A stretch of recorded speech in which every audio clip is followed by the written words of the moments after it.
natin. So mag-adobo tayo nitong pusit na haluan natin itong kangkong, no? Masarap daw to mga idol.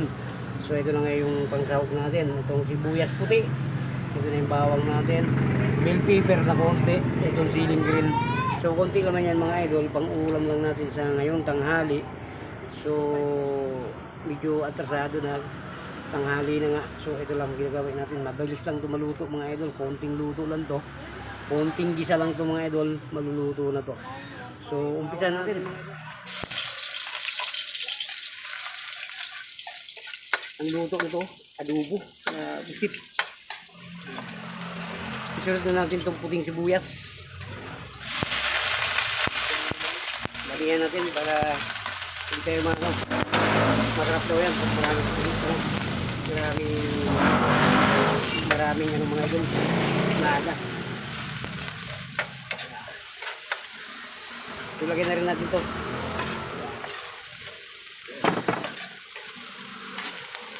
Pinapahina ko yung apoy kanila. Ito pa nakarama.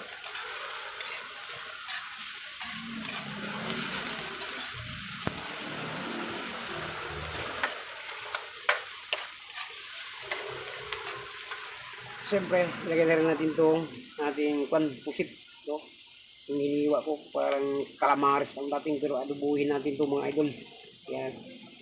Palutuin muna natin yung sibuyas natin para mapango.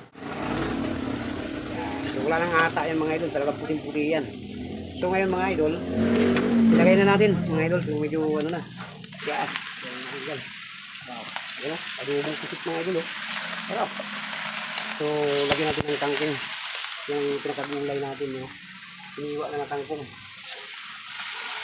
Adobo. Lagyan natin yan, so adobo yan mga idol. Sarap yan.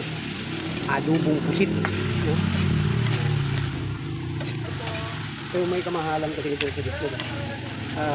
So hindi yung parang kalawang na pusit. Ito yung etong pusit na mamahalin siya mga idol.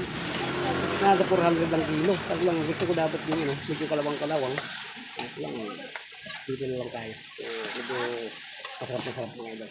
Itong adobong pusit natin. No? Masarap. Kaya mga idol, so ang susunod natin dyan, maglagay tayo ng panimpla natin. Kukuha muna tayo.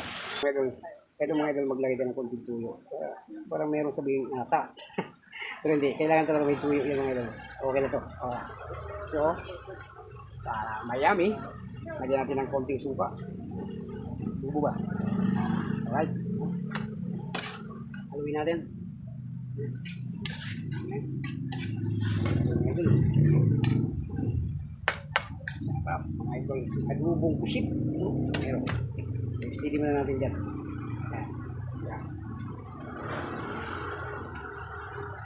So ito, maglagay muna tayo ng pamintang powder.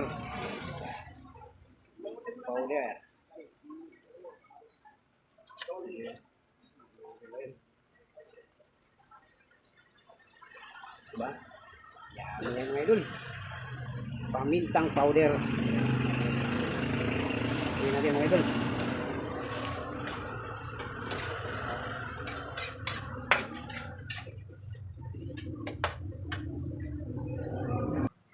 So ito na nga mga idol. So akala ko kasi yung natin, pinang-adobo natin yung dito, nilagyan natin ng kangkong. Ayan, nalagay natin. Iyan napakasarap nito mga idol. Hintayin lang natin maluto yung kangkong mga idol. So uli na natin yan.